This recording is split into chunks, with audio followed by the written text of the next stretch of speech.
Assalamualaikum warahmatullahi wabarakatuh. Salam semangat untuk teman-teman semua. Semoga kalian dalam keadaan sehat dan bahagia ya. Baik, teman-teman, di video ini saya akan menyampaikan materi tentang sosiometri yang ini menjadi materi terakhir kita ya, pertemuan kita ini. Nah, oke, langsung saja teman-teman. Sosiometri. Dengan kata sosiometri ini, tentu teman-teman sudah bisa menangkap keywordnya itu ada di mana, gitu ya. Oke, yang jelas ada di kata sosio. Sosio itu kan sosial.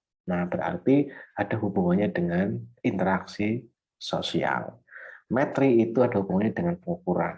Sehingga secara bahasa teman-teman mungkin bisa mengimajinasikan bahwa sosiometri ini nanti hubungannya dengan pengukuran yang kaitannya dengan interaksi sosial, gitu ya. Oke, teman-teman yang baik, ini peta konsep untuk memahami sosiometri itu seperti apa. Nah, teman-teman dalam suatu kelompok, gitu ya, dalam suatu kelompok tentu nanti di situ ada apa ya, ada semacam relasi ya, daya tarik dan daya tolak dalam suatu kelompok tersebut. Artinya ada yang orang-orang atau orang tertentu yang lebih disukai untuk dijadikan teman, yang dijadikan rekan untuk bekerja sama, itu ada juga mungkin dalam satu kelompok itu yang tidak disukai oleh teman-temannya. Orang itu tidak disukai teman-temannya karena tidak bisa diajak, menurutnya tidak bisa diajak untuk bekerja kelompok atau bekerja dalam tim. Hal itu pasti ada ya, mayoritas dalam satu kelompok itu ada, minimal dalam satu kelas itu biasanya ada. Nah, hal ini tentunya biasanya dialami oleh orang-orang yang dalam masa remaja ya, masa remaja, masa sekolah biasanya, bahkan di kuliah pun saya pikir ada, tapi mungkin agak lebih dewasa ya dalam penyikapannya, mestinya semacam itu. Oke, tapi dimanapun saya pikir dalam satu kelompok itu pasti nanti ada interaksi ya. Nah, dari situlah nanti membentuk pola interaksi sosialnya itu seperti apa. Begitu. Kalau ada banyak dalam satu kelompok itu yang banyak yang disukai dan banyak yang tidak disukai, nanti kelihatan interaksi kelompoknya itu seperti apa. Atau mungkin dalam satu kelompok itu ada satu orang yang apa ya, istilah dijauhi oleh teman-temannya karena dia tidak dianggap tidak bisa untuk diajak bekerja sama misalnya. Karena nanti akan terlihat orang-orang itu akan berkomunikasi, berinteraksi dengan siapa akan terlihat secara visual ya, secara penglihatan gitu loh. Nah, namun sebenarnya tidak mudah ya untuk memahami interaksi sosial yang ada dalam satu kelompok gitu. Kita memerlukan alat bantu ya, kita memerlukan suatu apa ya, pendekatan khusus ya untuk lebih memetakan gambarannya seperti apa sih kalau dituliskan lah, kalau dibuat diagram itu seperti apa kira-kira. Nah, maka kemudian ada sosiometri itu tadi. Itu peta konsep gambaran kenapa sosiometri itu perlu ya, atau gambaran ada apa sih dalam dalam interaksi sosial itu yang kemudian memunculkan perlunya sosiometri. Nah, teman-teman yang baik, sebelum ke tema yang inti ya, ke topik yang inti, perlu kita tahu bahwa sosiometri itu diperkenalkan pertama kali oleh Jacob L. Moreno. Saat itu dia meneliti komunitas remaja wanita di 14 pondok. Nah, permasalahan yang diangkat oleh Jacob ini adalah kaitannya dengan kedisiplinan dan juga konflik ya antar kelompok gitu loh. Nah, dari penelitian tersebut menghasilkan data, kesimpulan, dan Moreno ini kemudian mengelompokkan ulang dan membuat jarak fisik antar kelompok bermusuhan. Artinya jarak fisik itu ya ada apa ya? Ada gambaran ya, ada gambar diagram yang nanti di situ ada visualisasi terkait dengan mungkin gambaran orang yang ada di situ itu seperti apa gitu loh. Ada angka panah kemana ya kan, siapa yang paling disukai, kalau yang paling disukai itu nanti berarti angka panahnya menuju ke titik itu terus gitu loh. Orang yang tidak disukai nanti dia akan berada di luar arena gitu loh misalkan. Nah, gambarannya semacam itu ya teman-teman ya. Nah, ini Jacob L. Moreno meneliti terkait dengan permasalahan kedisiplinan dan juga permusuhan antar kelompok. Nah, ini kalau tidak dilihat, kalau tidak dianalisis, tentunya nanti ini bisa menyebabkan apa ya, ketidaksehatan ya dalam interaksi sosial, apalagi kalau hubungannya dengan konflik gitu ya. Meskipun pada dasarnya konflik itu adalah di sisi lain itu bisa menyehatkan ya, ada sisi positifnya, tapi kalau tidak bisa di manajemen dengan baik, maka nanti outputnya akan tidak baik juga gitu loh. Oke, teman-teman yang baik, perlu teman-teman tahu bahwa interaksi sosial yang ada pada manusia kepada manusia lainnya, antara manusia yang satu dengan manusia yang lainnya, ini bisa dilakukan dengan berbagai macam cara. Seperti mungkin berbicara, bertatap muka, ya ketika bertemu, nanti dia seperti apa responnya, kemudian bertransaksi dagang, belajar, ya kan, pada orang lain, menyakiti orang lain, dan lain sebagainya. Jadi cara berinteraksinya, kalau orang itu yang disukai oleh orang lain, banyak disukai, jadikan teman, maka ketika orang ketika orang bertemu dengan orang tersebut, biasanya akan disapa gitu. Dan tidak membuang muka lah katakanlah. Dan banyak orang yang mau berbicara dengan dia, meminta pendapat, belajar bersama dia gitu dan sebagainya. Tapi ketika orang yang tidak disukai, maka interaksinya berbeda gitu loh. Terlihat seperti dia dikucilkan, tidak ada yang mau tidak ada orang yang mau berbicara, ngobrol dengan dia, itu tidak ada yang mau berdiskusi dengan dia dan seterusnya. Itu akan terlihat. Nah, teman-teman yang baik, kemudian muncullah sosiometri. Apa sih sebenarnya sosiometri itu? Sosiometri ini merupakan teknik analitis ya untuk mempelajari interaksi kelompok. Artinya relasi daya tarik dan daya tolak antar anggota kelompok. Nah, teman-teman yang baik, seperti visualisasi gambar ya yang ada di sebelah kiri ini, nanti kurang lebih gambarnya adalah seperti ini nih teman-teman. Akan ada gambar diagram di mana kita tahu si A atau si B atau si C dia berinteraksi dengan siapa, lebih memilih siapa, dan sebagainya. Jadi untuk melihat, menganalisis, mempelajari interaksi dalam suatu kelompok itu seperti apa. Gitu. Nah, tentunya nanti konselor atau klien dia diminta untuk menuliskan. Biasanya itu kuesionernya itu sangat sederhana sekali. Isinya isinya itu hanya Anda memilih teman yang paling disukai. Silakan pilih teman yang paling Anda sukai. Itu pertanyaan pertama. Jawabannya disuruh memilih 2. Yang pertanyaan yang kedua adalah siapa teman yang tidak Anda sukai.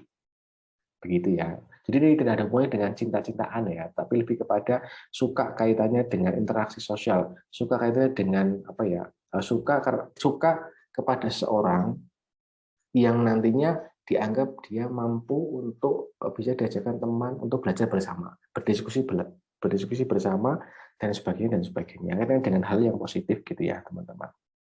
Nah, gambarannya seperti ini teman-teman ya, gitu loh. Setelah jadi sebenarnya visualisasinya itu beraneka ragam ya. Nah, kalau kita melihat di sini, orang yang paling disukai, orang yang paling banyak diminati adalah nomor 29, titik paling tengah. Karena coba lihat garisnya itu ke sini ya. Jadi angka ini menunjukkan nomor orang ya, banyaknya orang di sini gitu loh.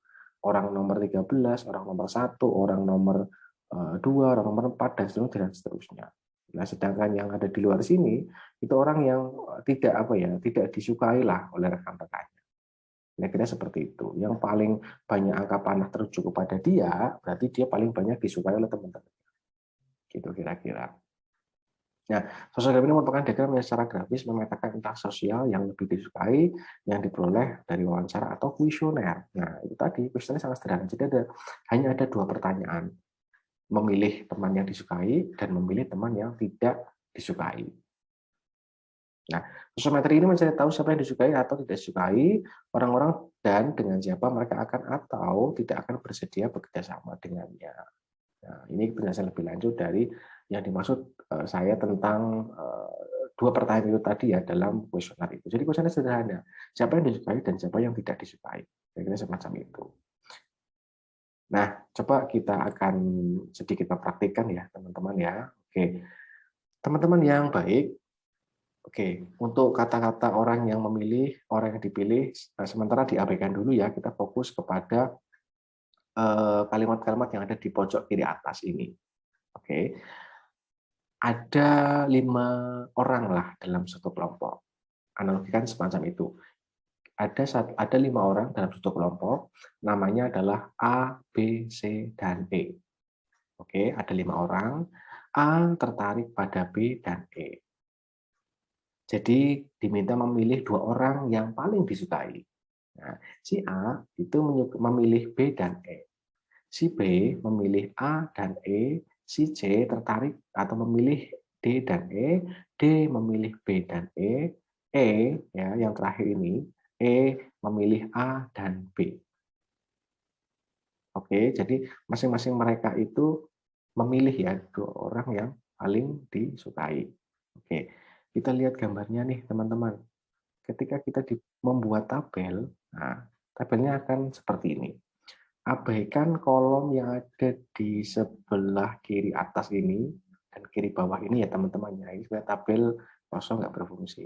Oke, kolom yang A, B, C, D, dan E ini artinya adalah orang yang memilih. Si A, si B, si C, si D, si E. Oke, dan A, B, C, D yang sebelah atas ini adalah orang yang dipilih. Ini ada 5 orang, bukan berarti ada 10 orang ya teman-teman ya. Nanti saya akan jelaskan. A ini memilih B dan memilih E. Lihat, A tertarik pada B dan E atau A maksudnya adalah memilih B dan E. Kita lihat di sini, A memilih B dan E. Memilih itu angkanya 1, tidak dipilih 0. Ya, kenapa di sini 0? Karena dia tidak boleh memilih diri dia sendiri. A tidak boleh memilih A, kan 0 kan? Gitu. B pun sama. B ini tidak boleh memilih B, maka di sini 0. Begitu. Maka ini sportivitasnya sosiometri itu seperti itu. Jadi dia tidak boleh memilih diri dia sendiri. Jadi dia harus memilih orang lain, bukan memilih diri dia sendiri. Oke. Kita lihat orang yang memilih si B ini memilih A ya dan E. Benar enggak? B memilih A ya kan? A di sini ke bawah A dan juga E. B memilih A dan E. Lihat ke atas. Oh, ternyata sama. Sekali lagi, C memilih D dan E. Betul tidak? Kita lihat di sini. C memilih D dan E. Nah, dan seterusnya sampai ke bawah ini, kemudian dibuat diagram seperti ini ya, teman-teman ya. Dibuat tabel seperti ini. Nah, nomor yang paling bawah di sini 2, 3, 0, 1, 4, ini jumlah. Nah, jumlah orang yang dipilih A, B, C, dan E, posisinya adalah sebagai orang yang dipilih ini, ya kan? A ada 2 orang yang memilih dia, yang memilih B ada 3, yang C tidak ada sama sekali, yang D hanya 1, dan yang E memilih E, ya kan? E itu dipilih oleh 4 orang, yaitu A, B, C, dan E. Kenapa di sini 0? Ya itu tadi, karena dia tidak boleh memilih diri dia sendiri. Maka di sini 0. Kan? Garisnya ke sini, E tidak boleh memilih E itu sendiri. Tapi E itu memilih A dan juga B. Gitu ya. Oke, singkat cerita, berarti orang yang paling banyak disukai adalah yang E. Karena apa? Ada 4 orang yang memilih atau menyukai dia. Gitu ya. Ini tabelnya nih, teman-teman. Kemudian kalau mau dibuat dia sosiogram itu seperti ini. Oke, untuk tulisan yang ada di sini ini sama dengan slide sebelumnya ya, teman-teman ya. A tertarik pada B dan E dan seterusnya sampai E tertarik pada A dan B. Coba kita lihat di sini. Oke, sekilas di sini ya teman-teman ya, itu yang paling disukai kan tadi E ya, ada 4 orang. Coba kita cek atas lagi. Oke. Yang paling memilih E paling banyak sendiri ya, E ya dipilih oleh teman-temannya ada 4 orang. Di sini terlihat angka panahnya itu tertuju kepada E semua. Ada berapa angka panah yang tertuju pada E? Ada 4 pasti. 1, 2, 3, dan 4. Oh, berarti E itu paling banyak disukai oleh teman-temannya. Cara membuatnya gampang ya, teman-teman ya. Coba kita akan latihan ya. A, A tertarik pada E dan E. A ini tertarik pada E, garisnya itu menuju kepada E, ya kan tertuju pada E, dan juga kepada B, garisnya tertuju kepada B. Oke. Nah, garis yang menuju ke A ini itu A dipilih sama 2 orang. Kita coba lihat ya, yang ada A-nya mana? Oh, B. B tertarik pada A, ya kan? Berarti B tertarik pada A. Oh, berarti dia sebenarnya ini garisnya itu bisa bisa ditambah satu lagi ya teman-teman ya. Tapi biar nanti apa ya tidak terlalu banyak garis di sini, maka saya buat satu garis saja gitu loh. Nah, intinya semacam itu ya teman-teman. Jadi A memilih B dan E, A ini memilih B dan E, garisnya ke B, menuju ke B, menuju kepada E. E di sini pasti memilih A karena ada garis ke sini ya. Coba E ini ya, yang kalimat terakhir ini, E tertarik pada A dan B. E tertarik pada A, maka garisnya menuju A, dan A, E tertarik pada B, maka garisnya ke B. Jadi kira-kira semacam itu cara membuatnya ya. Kalau teman-teman mau mempraktekannya pasti akan lebih mudah gitu ya dalam memahami ini. Nah, namun di sini saya juga ingin meminta teman-teman untuk mempraktikannya sendiri ya kan, dibuat dengan menggunakan kertas kosong lah gitu ya, dibuat menggunakan kertas kosong, soalnya adalah semacam ini. Silakan Anda nanti buat ya kan, ini sebagai bukti kehadiran bahwa teman-teman itu sudah mempelajari ini. Jadi saya hanya meminta teman-teman belajar ya kan, bukan harus benar ya. Mending teman-teman coba berlatih aja, kemudian minggu depan kita akan bahas bersama-sama. Nah, silakan latihan buat matriks sosiogram untuk kasus berikut.